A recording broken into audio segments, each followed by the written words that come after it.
Nah, teman-teman dirahmati Allah Subhanahu wa taala. Kemudian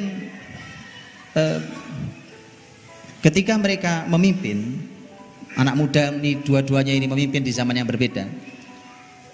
Mereka memimpin dengan strategi yang luar biasa, menunjukkan ilmu yang sangat tinggi, tapi juga dengan kesolehan yang sangat tinggi. Gak cukup cuma masalah ilmu strategi gak cukup. Harus dengan kesolehan. Kesolehan saja tanpa ilmu dan strategi juga gak cukup. Maka dua-duanya memiliki itu, maka mereka mulai mendesain itu. Saya tunjukkan sebagian bagaimana mereka mendesain peradaban. Salahuddin Ayyubi ketika 3 tahun punya PR sebelum bicara tentang Palestina, kan bicara Mesir dulu. Wong pintu yang paling parah itu kan Mesir sebenarnya. Karena satu persatu negeri Islam malah rugi, mulai kehilangan kota-kota pesisir. Maka Salahuddin memikirkan, lah ini titik lemahnya muslimin di sini, di Mesir. Coba antum lihat, sejarah akan berulang. Betul gak? Bukankah sejarah sama hari ini? Sama, teman-teman. Makanya tadi perlu, ini PR besar. Ketika Salahuddin melihat bagaimana caranya, dan Salahuddin menganalisa lapangan dulu. Jadi tidak langsung bergerak, dianalisa dulu lapangan. Dia lihat bahwa wah, ini kepemimpinan sudah parah betul. Rakyat sudah sangat dizolimi luar biasa. Tapi rakyatnya tidak kunjung bergolak, dikarenakan sang pemimpin menguasai mereka atas nama agama. Di mana dulu jualannya dinasti Ubaidiyah, yang mereka mengatasnamakan dirinya namanya dinasti Fatimiyah. Padahal aslinya Ubaidiyah. Kenapa mereka bilang Fatimiyah? Karena mereka mengklaim bahwa kami ini Ahlul Bait, keturunan Fatimah putri Rasul Shallallahu Alaihi Wasallam. Ini kan PR-nya.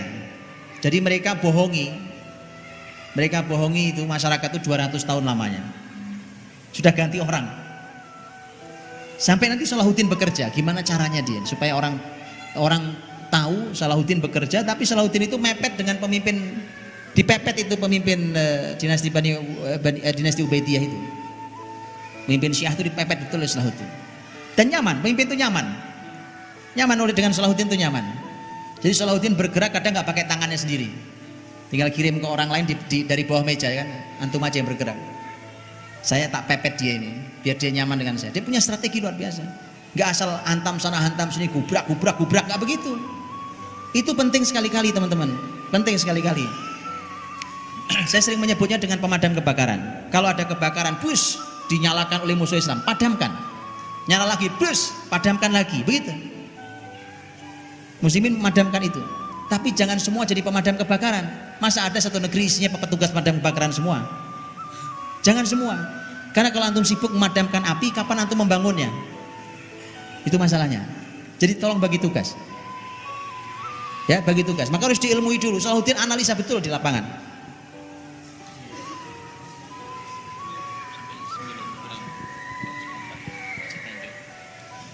Jadi makanya ketika Salahuddin menganalisa itu, dilihat masyarakatnya ini sangat cinta dengan Ahlul Bait.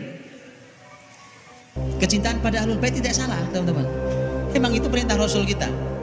Nabi nitipkan keluarganya pada kita. Jadi kalau di sini ada yang Ahlul Bait, kita harus cintai beliau dengan lebih daripada yang lain. Ada Ahlul Bait angkat tangan. Oh iya, kalau ada Ahlul Bait kita harus muliakan beliau, kan itu pesan Rasul. Pesan Rasul kita sallallahu alaihi wasallam. Nah itu, tapi masalahnya masyarakat Mesir itu dibohongi itu. Sehingga Salahuddin tahu bahwa ini sangat sensitif masalahnya. Kalau saya sekedar saya bongkar, saya tutup sekarang juga saya ini, wah ini bergolak masyarakat Mesir karena mereka cinta Ahlul Bait. Cuma masalahnya mereka dibohongi oleh pemimpinnya, itu masalahnya. Melihat itu semuanya maka tidak bisa menggunakan cara tabrak sana tabrak sini. Salahuddin memikirkan strategi. Bayangin anak muda ini Pak, ya kan, memikirkan negara anak muda.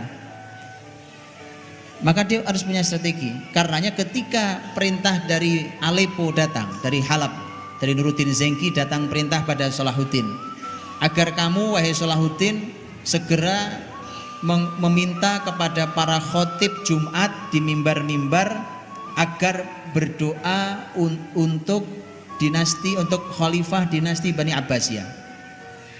Teman-teman begini, dulu mimbar Jumat, khutbah Jumat itu khutbah yang salah satunya akan mendoakan. Dalam setiap khutbah itu akan berdoa untuk pemimpin tertinggi sebagai bentuk ketaatan dan baiat. Umpamanya Mesir, kan pusatnya di Irak, jauh banget. Pusat kekhilafan Islam di Irak, di Baghdad. Nah Mesir untuk menyatakan bahwa kami masih taat setia kepada pemimpin tertinggi di Irak sana, maka di khutbah-khutbah Jumat ahli ilmu itu akan mendoakan, nanti di akhir khutbahnya akan berdoa untuk khalifah muslimin yang ada di Baghdad. Itu selalu begitu, ya kan? Dan makanya di beberapa negara hari ini itu berlakunya begitu, dan itu baik. Nah, cuma kan di negeri ini malah khotib-khotib Jumat mencaci maki pemimpinnya, ya kan? Saya nggak tahu siapa yang salah siapa yang benar ini. Tapi alhamdulillah teman-teman, Nuruddin Zengki keluarkan perintah itu. Sudah, sekarang Salahuddin kalau sudah masuk, sudah mepet kepada pemimpin tertinggi itu, kamu sudah menjadi orang besar, artinya orang yang dianggap oleh pemimpin dinasti Ubaidiyah ini. Maka Nuruddin minta agar segera mimbar-mimbar di Mesir berdoa untuk khalifah Bani Abbasiyah. Tapi apa jawaban Salahuddin? Salahuddin mengatakan, untuk yang ini saya minta maaf, saya tidak bisa menjalankan perintah yang ini. Ini perintah atasan. Kenapa? Tadi Salahuddin melihat bahwa ini kalau langsung sekarang juga, maka masyarakat Mesir akan bergolak luar biasa. Karena dengan itu maka otomatis itu sebuah pengumuman bahwa dinasti Ahlul Bait yang mereka klaim itu tutup, ganti dengan dinasti Bani Abbasiyah. Dan masyarakat yang sangat cinta Ahlul Bait itu maka akan marah besar, akan sangat marah besar. Bagaimana ceritanya kecintaan kami ini ditutup? Dengan itulah maka Salahuddin tidak menggunakan cara itu. Dia minta maaf kepada atasannya Nuruddin Zengki agar saya tidak jalankan. Dan dia punya strategi sangat halus, Bang. Dia ubah semua yang ada di luar istana dan dia dekati, dia pepet yang di dalam istana. Di luar itu dia ubah semua, di dunia militer, di dunia perekonomian, di dunia ilmu, ahli ilmu. Nah, mari saya tunjukkan sebagiannya.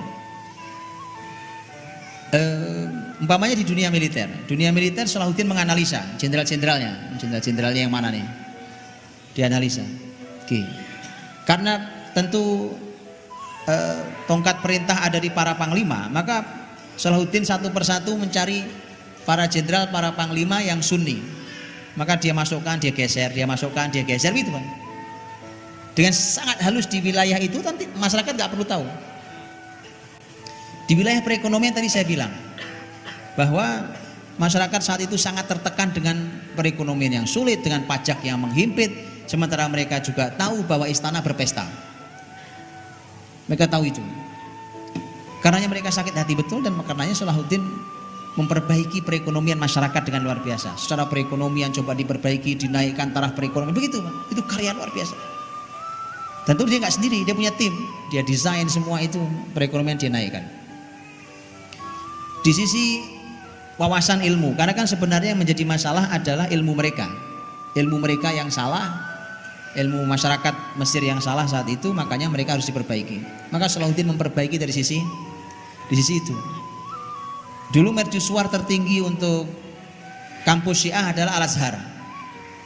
Kampus Al-Azhar itu malah aslinya adalah Syiah. Salahuddin lah yang mengubah dari Syiah itu. Sampai sekarang antum tahu Al-Azhar bahkan Mesir bukan Syiah. Dia punya strategi itu, gimana caranya? Karena ilmu dilawannya pakai ilmu, pemikiran dilawan pakai pemikiran. Kalau Anda angkat pedang, baru saya angkat pedang. Begitu. Dan makanya ketika pemikiran ilmu disebarkan oleh Syiah di sekolah-sekolah sampai kampus tertingginya adalah Al-Azhar, maka Salahuddin berpikir, termasuk literaturnya literatur Syiah di perpustakaan-perpustakaan. Itu PR besar satu negara, teman-teman. Satu negara PR besar. Salahuddin berpikir gimana caranya nih. Maka Salahuddin kumpulkan ahli ilmu yang sunni. Kumpulkan ahli ilmu yang sunni berbagai madhab. Berbagai madhab fikih. Mau madhab apapun. Madhab Hanafi, Maliki, Syafi'i. Kumpulkan. Salahuddin bilang, saya akan buatkan sekolah. Kampus. Dengan madhab masing-masing. Umpamanya di dunia militer Salahuddin menganalisa jenderal-jenderalnya yang mana nih, dianalisa. Oke. Karena tentu tongkat perintah ada di para panglima, maka Salahuddin satu persatu mencari para jenderal, para panglima yang sunni, maka dia masukkan, dia geser, dia masukkan, dia geser, gitu Pak. Dengan sangat halus di wilayah itu, nanti masyarakat nggak perlu tahu. Di wilayah perekonomian tadi saya bilang bahwa masyarakat saat itu sangat tertekan dengan perekonomian yang sulit, dengan pajak yang menghimpit, sementara mereka juga tahu bahwa istana berpesta. Mereka tahu itu. Karenanya mereka sakit hati betul, dan karenanya Salahuddin memperbaiki perekonomian masyarakat dengan luar biasa. Secara perekonomian coba diperbaiki, dinaikkan taraf perekonomian, begitu Pak. Itu karya luar biasa. Tentu dia nggak sendiri, dia punya tim, dia desain semua itu, perekonomian dia naikkan. Di sisi wawasan ilmu, karena kan sebenarnya yang menjadi masalah adalah ilmu mereka yang salah, ilmu masyarakat Mesir yang salah saat itu, makanya mereka harus diperbaiki. Maka Salahuddin memperbaiki dari sisi itu. Dulu mercusuar tertinggi untuk kampus Syiah adalah Al-Azhar. Kampus Al-Azhar itu malah aslinya adalah Syiah. Salahuddin lah yang mengubah dari Syiah itu. Sampai sekarang antum tahu Al-Azhar bahkan Mesir bukan Syiah. Dia punya strategi itu, gimana caranya? Karena ilmu dilawannya pakai ilmu, pemikiran dilawan pakai pemikiran. Kalau Anda angkat pedang, baru saya angkat pedang. Begitu. Dan makanya ketika pemikiran ilmu disebarkan oleh Syiah di sekolah-sekolah sampai kampus tertingginya adalah Al-Azhar, maka Salahuddin berpikir, termasuk literaturnya literatur Syiah di perpustakaan-perpustakaan. Itu PR besar satu negara, teman-teman. Satu negara PR besar. Salahuddin berpikir gimana caranya nih. Maka Salahuddin kumpulkan ahli ilmu yang sunni. Berbagai madhab. Berbagai madhab fikih. Mau madhab apapun, madhab Hanafi, Maliki, Syafi'i. Kumpulkan. Salahuddin bilang, saya akan buatkan sekolah. Kampus dengan madhab masing-masing. Dan saya minta agar sudah hentikan pertikaian madhab, tapi ajarkan madhab. Ini yang benar nih. Ini yang benar teman-teman. Belajar ilmu dimulai dari situ. Antum tiba-tiba masuk ke Quran, masuk ke hadis, gak bisa. Paham? Atau saya ulangi lagi kalimat saya. Quran sunnah, Quran sunnah, Quran sunnah. Antum pikir bisa? Makanya menyedihkan cara berpikir kita hari ini. Karena begini, begitu antum bilang Quran sunnah, Quran sunnah, Quran sunnah, langsung terbayang di kepala antum bahwa Imam Syafi'i itu mudah sekali kita jatuhkan karena tidak Quran sunnah. Siapa kita? Gak seujung kuku di ilmu beliau dengan ilmu kita ini. Kita ini gak ada apa-apanya. Karenanya menjadi rusak. Cara berpikir kita rusak, dan kemudian akhirnya kita tidak bisa menghormati orang lain. Di sisi lain, pertikaian antar madhab juga sebuah kesalahan besar. Makanya yang benar Salahuddin ini. Karena itulah Salahuddin membuatkan kampus-kampus, sekolah-sekolah dengan madhab masing-masing. Ada kampus dengan madhab Syafi'i, dan Salahuddin madhabnya Syafi'i. Ada kampus dengan madhab Maliki, begitu seterusnya. Setiap kampus itu didirikan dan langsung diberikan wakafnya. Ini wakafnya untuk pembiayaan sekolah dan kampus ini. Dikumpulkan, diletakkan ahli ilmunya masing-masing. Salahuddin yang membiayai itu semua. Antum lihat bagaimana gerakan Salahuddin. Salahuddin membiayai semua itu. Silahkan bergerak wahai para ulama. Ayo ajarkan Islam ini dengan madhab antum masing-masing. Sudah hentikan pertikaian. Kalau mau diskusi ilmiah, diskusi dalam ruangan ulama. Kan bahayanya media sosial hari ini, kalau antum nonton YouTube, berantem kok di YouTube. Itu bahaya karena yang nonton itu, umat itu nggak tahu ilmu semua, nggak sama ilmunya. Kalau mau diskusi, mau debat sangat hangat di ruangan ulama, kunci, kasih 10 satpam kalau perlu. Nggak boleh ada yang masuk di dalam para ulama sedang berdiskusi hangat.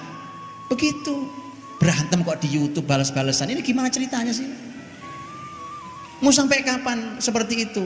Nggak akan ada kekuatan kalau muslimin terus dalam pertikaian. Hentikan itu teman-teman. Sudah gitu nanti pas di komennya orang berantem semua di komennya. Itu memang salah semua. Yang komen salah, ahli ilmunya ya juga salah. Orang berantem kok di depan orang awam. Kalau ahli ilmu diskusi, debat, itu keluarkan dalil masing-masing. Tapi kalau masyarakat debat, keluarkan golok. Itu masalahnya. Paham ya? Itulah kenapa tidak boleh. Hentikan itu. Anak muda ini harus menjadi perekat bangsa. Satukan bangsa yang cabik-cabik, yang bertikai ini, yang porat marit. Jangan mau diajak berantem. Begitu berantem hentikan. Tutup. Case close. Tutup, nggak ada lagi. Tutup, berhenti. Sampai di sini, cut. Nggak gitu. Anak muda gitu. Rekatkan seperti Salahuddin merekatkan para ulama itu. Ayo masing-masing didanai, dibuat serius, dan nanti masing-masing menjadi sekolah besar, kampus-kampus besar dengan pendanaan yang luar biasa. Antum boleh baca dalam sejarah pendidikan Islam dan sejarah wakaf. Itu karya yang dahsyat yang dilakukan oleh Salahuddin, sampai akhirnya kemudian Salahuddin menutup sementara Al-Azhar. Nah, bisa ditutup. Penyebar pemikiran Syiah tutup. Begitu juga akses terhadap literatur dan seterusnya, sampai itu kemudian bisa memperbaiki pemikiran masyarakat, sadar bahwa oh ini toh Islam yang benar itu ya. Nah kalau sudah begitu kan sudah sederhana, nutup negaranya sederhana kan jadinya. Didekatilah pemimpinnya itu, dipepet betul, dan pemimpinnya juga nyaman dengan Salahuddin, karena Salahuddin menunjukkan kesetiaan, menunjukkan bahwa saya bukan musuh, saya setia. Antum bisa bayangkan Salahuddin yang jelas ingin menutup dinasti Ubaidiyah yang Syiah itu waktu sang pemimpin sakit dan meninggal, itu Salahuddin sangat sedih. Antum bisa bayangkan. Harusnya kan nggak sedih kan, harusnya bilang alhamdulillah mati juga nih orang. Tapi kan tidak terjadi. Kenapa? Kalau dia munculkan bentuk terima kasih syukurnya bahwa orang ini mati, bergolak lagi masyarakat. Ini sudah dikit lagi tutup, dikit lagi. Jadi bayangkan antum perlu punya strategi, punya kesabaran yang luar biasa. Itu anak muda harus begitu, teman. Ditata betul dirinya, karena masalahnya adalah Salahuddin itu punya ilmu tinggi, itu masalahnya. Itu masalah. Jadi dia tahu persis bagaimana harus bertindak. Nah ketika meninggal, itu lihat, begitu meninggal Salahuddin sangat sedih. Bahkan masyarakat datang untuk mengucapkan bela sungkawa ke Salahuddin atas matinya pemimpin Syiah. Itu bisa bayangkan itu kan? Wah itu kalau hari ini sudah berantem itu di YouTube, sudah berantem itu di Facebook ya kan? Gimana ceritanya orang kafir mati masa sedih? Itu nggak paham strategi. Belajar pada sejarah. Salahuddin orang luar biasa. Apa karya kita? Salahuddin itu membebaskan Palestina. Ya. Nah, disitulah maka Salahuddin bahkan ketika dia mendapatkan amanah tentang keluarganya sang raja yang meninggal itu, kan dia amanah tentang keluarganya, anak turunnya, itu semua dijalankan oleh Salahuddin. Semua keluarganya dibuat nyaman, dipindahkan ke tempat yang nyaman, diberi fasilitas negara, dan diberi penjagaan dan pengawalan yang sangat baik. Jadi, bisa bayangkan itu ya kan? Padahal itu dia sedang berhadapan dengan musuhnya nomor satu. Mengerti caranya? Bukan cuma asal tabrak sana tabrak sini teman-teman. Hidup ini ada strateginya. Itu hidup berstrategi itu yang ngajari Rasul kita. Rasul itu orang yang sangat canggih strateginya. Ya. Jadi makanya hentikan banyak bicara. Ngomong sana ngomong sini, berantem sana berantem sini, tolong dihentikan. Sudah nggak main untuk anak-anak muda, pemuda istiqomah ini udah nggak main begituan. Pikiran yang besar.